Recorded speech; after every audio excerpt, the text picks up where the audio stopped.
Basis kompetensi ini ditentukan atau ditetapkan melalui forum konsensus ya. Jadi ada konsensus ya.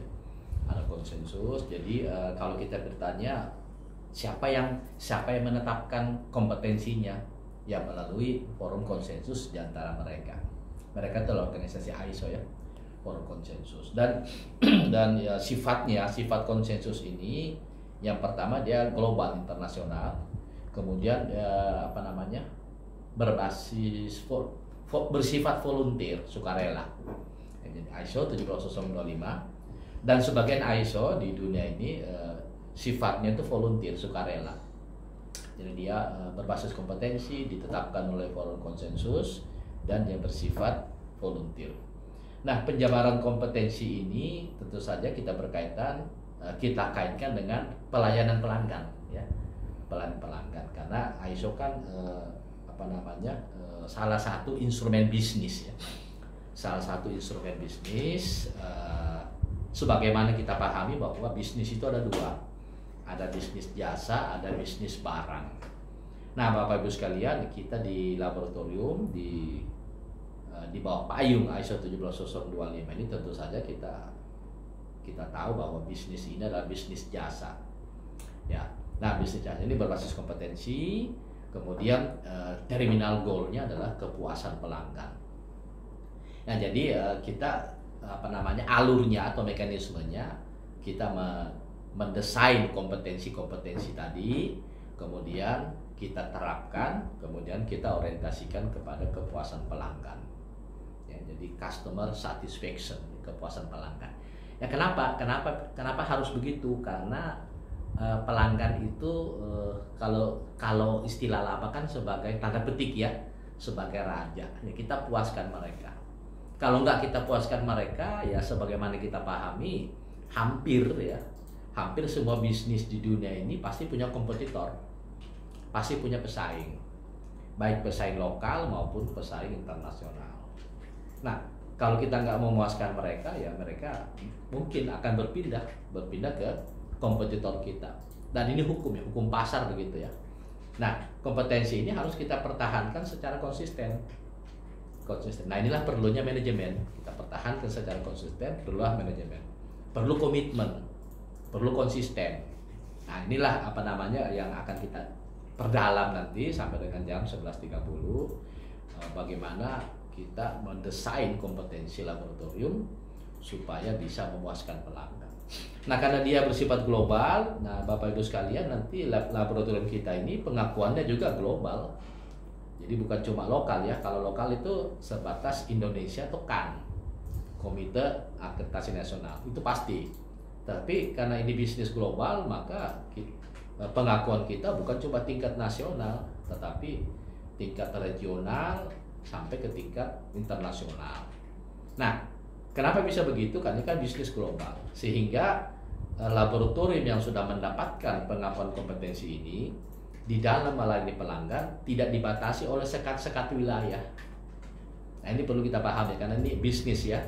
Jadi kita misalnya ada di mana ya? Di Jawa Barat misalnya, atau di Bandung.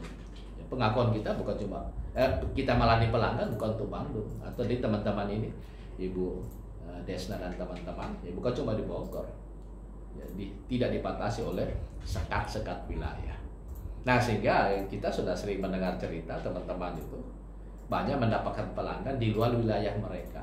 Nah, ini perlu kita pahami karena dia bersifat global, ya bersifat global. Nah, karena bersifat global, maka kita paham bahwa segala sesuatunya ketat, serba ketat. Kontrolnya itu ketat, baik kontrol internal maupun kontrol eksternal, ketat. Kontrol internalnya harus ketat, kemudian kontrol eksternalnya harus ketat. Nah, siapa yang kontrol kita secara internal? Ya kita sendiri. Makanya nanti ada semacam audit internal, ada pemantapan mutu internal, kita kontrol secara konsisten. Kemudian ada kepuasan pelanggan, kemudian ada manajemen review dan seterusnya. Nah, sedangkan kontrol eksternalnya ya minimal dua. Yang pertama, kita dikontrol oleh pelanggan kita. Yang kedua, kita dikontrol oleh badan akreditasi. Nah, badan akreditasi ini untuk Indonesia adalah CAN, Komite Akreditasi Nasional. Ya, jadi Bapak Ibu sekalian, ini pengantar ya, pengantar. Nah selanjutnya ISO itu kan organisasi internasional. Kalau kita berikan singkat adanya itu definisinya atau etimologinya lah ya. Dia adalah International Organization for Standardization.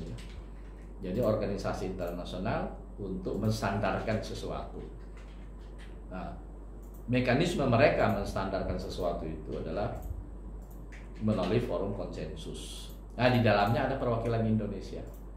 Jadi organisasi internasional yang memang bertujuan untuk menstandarkan sesuatu melalui forum konsensus. Dan sekali lagi kami ulangi, sifatnya volunteer ya, bukan mandatori ya, volunteer, sukarela.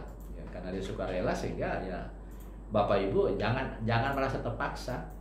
Nah, tetapi ini ada tetapinya. Tapi kalau kita ingin membisniskan jasa kita, ya seakan-akan kita dipaksa harus terakreditasi, harus mendapatkan pengakuan. Kenapa begitu ya? Karena pelanggan atau calon pelanggan mengatakan ya minimal bertanya, apakah lab Anda sudah terakreditasi belum? Kalau tidak, saya cari lab lain. Nah, ini hukum pasar. Ya, sehingga seakan-akan kita mengatakan terjadi perubahan dari volunteer menjadi mandatori, dari sukarela menjadi wajib. Tetapi dari sananya konsensus mereka di Swiss ya, di Jenewa, sifatnya volunteer. Ya, sifatnya terbuka. Dan dia berbasis kompetensi, artinya semuanya based on kompetensi. Siapa yang mendesain kompetensi itu? Mereka. Misalnya kita lihat alatnya, alat kita bertanya, alat ini sudah kompeten belum? Kemudian kita lihat personil atau teman-teman kita bertanya, personil ini sudah kompeten belum? Kita melihat chemical reagensia, kita bertanya, apakah ini sudah kompeten belum? Dan seterusnya. Nah, ini yang akan kita siapkan dalam rangka untuk mendapatkan pengakuan. Jadi based on kompeten, semuanya berbasis kompetensi. Dan ini sifatnya continuous ya, terus menerus. Sehingga laboratorium yang sudah terakreditasi tidak boleh berhenti sampai di situ, karena ada kontrol dari badan akreditasi di negara itu. Kontrol pertama ya misalnya kita wajib mengikuti uji profisiensi yang disiapkan oleh mereka. Nah, perlu kita anggarkan. Kemudian ya kontrol yang lain, surveillance setiap tahun ya minimal sekali setahun ya mereka melakukan surveillance, tinjauan pengawasan. Kenapa? Kenapa? Karena ini harus continuous. Nah, continuous ini kita perlu paham ya, nanti ada benang merahnya dengan penganggaran.